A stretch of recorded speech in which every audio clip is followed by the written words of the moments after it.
Kembali lagi bertemu di channel Lamburase, tempat di mana kengerian menjadi kenyataan dan setiap cerita membawa kita lebih dekat ke dalam kegelapan yang tak terduga. Malam ini kita akan memasuki dunia yang dihuni oleh salah satu sosok paling menakutkan dalam legenda Indonesia, kuntilanak. Bersiaplah, karena sekali kamu mendengarnya tidak ada jalan untuk kembali. Di Indonesia, legenda tentang kuntilanak sangat dikenal. Namun tidak semua orang mempercayainya dan hanya menganggap legenda itu sebagai sebuah cerita karangan. Seperti yang terjadi pada 3 remaja di salah satu pedesaan.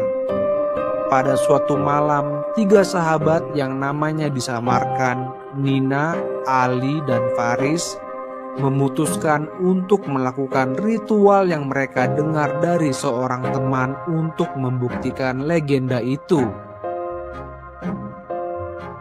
Ritual ini dikatakan bisa memanggil kuntilanak hanya dengan cara menyisir rambut sambil menyanyikan lagu daerah tertentu di depan cermin pada tengah malam.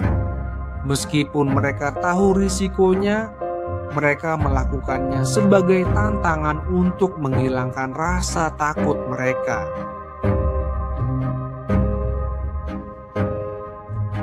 Nina, yang paling berani di antara mereka, mulai menyisir rambutnya di depan cermin dengan pelan sambil menyanyikan lagu itu. Ali dan Faris yang berdiri di belakangnya mulai merasa cemas saat suara angin di luar semakin kencang. Ketika Nina menyisir rambutnya, cermin di depannya tiba-tiba berembun, seolah-olah seseorang bernafas di atasnya. Perlahan, embun itu membentuk sebuah bayangan wajah wanita dengan mata yang kosong dan senyum lebar yang menyeramkan. Ali dan Faris mulai merasa ada sesuatu yang aneh dan meminta Nina untuk berhenti. Tetapi sebelum dia bisa berhenti, bayangan di cermin itu mulai bergerak, tidak mengikuti gerakan Nina, tetapi bertindak sendiri. Mereka memutuskan untuk segera meninggalkan rumah Nina. Tetapi saat mereka membuka pintu, terdengar suara tawa seorang wanita di luar. Tawa itu bukan hanya terdengar dari kejauhan, melainkan sangat dekat, seperti berdiri tepat di belakang mereka. Nina, Ali, dan Faris membeku ketakutan.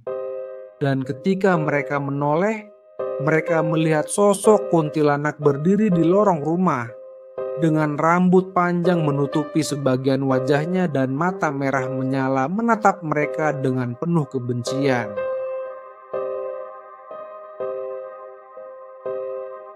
Mereka lari secepat mungkin keluar dari rumah dan menuju hutan di dekat desa, berharap bisa bersembunyi dari kejaran kuntilanak. Namun, setiap langkah yang mereka ambil, sosok itu semakin dekat, melayang di atas tanah dengan gerakan yang mengerikan. Setiap kali mereka berhenti untuk bernapas, suara tawa itu semakin keras, membuat mereka semakin ketakutan. Saat mereka bersembunyi di balik pohon besar, berharap kuntilanak akan pergi, Faris merasakan hawa dingin di lehernya. Ketika dia menoleh perlahan, kuntilanak sudah berdiri tepat di belakangnya. Tangannya yang kurus dan pucat terulur ke arah rambutnya. Faris berteriak, membuat Ali dan Nina keluar dari persembunyian mereka. Tetapi mereka hanya bisa melihat Faris diangkat ke udara. Matanya terbelalak dalam ketakutan sebelum tubuhnya jatuh dengan keras ke tanah.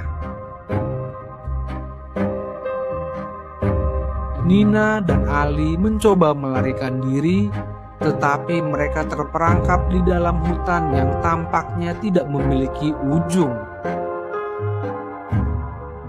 Setiap arah yang mereka ambil selalu membawa mereka kembali ke tempat yang sama, di mana tubuh Faris tergeletak. Tiba-tiba kuntilanak muncul di hadapan mereka. Wajahnya semakin jelas dan penuh dendam. Dia berbicara dalam bisikan, "Kalian telah memanggilku, dan sekarang kalian adalah milikku." Ali mencoba untuk melindungi Nina, tetapi kuntilanak bergerak terlalu cepat. Dalam sekejap dia menghilang, hanya untuk muncul lagi tepat di belakang Nina. Dengan satu sentuhan, kuntilanak membuat Nina jatuh pingsan. Ali yang ketakutan tidak bisa melakukan apa-apa selain menyaksikan kuntilanak menghilang ke dalam kegelapan, membawa Nina bersamanya. Beberapa hari kemudian, hanya Ali yang ditemukan, mondar-mandir di hutan dengan mata kosong. Mulutnya terus-menerus menyanyikan lagu yang digunakan dalam ritual. Tubuh Nina dan Faris tidak pernah ditemukan. Tetapi setiap malam, suara tawa menyeramkan terdengar dari dalam hutan, seolah-olah mereka masih terperangkap di sana bersama kuntilanak. Warga kemudian menutup jalan ke hutan itu dan melarang setiap orang memasukinya. Itulah cerita dari legenda kuntilanak pada malam ini. Jangan pernah bermain-main dengan yang tak kasat mata, karena kamu tidak akan pernah tahu apa yang akan kamu panggil. Terima kasih telah bergabung dengan kami di Lamburase. Sampai jumpa di cerita berikutnya. Dan ingatlah, tidak ada yang aman dari bayang-bayang malam.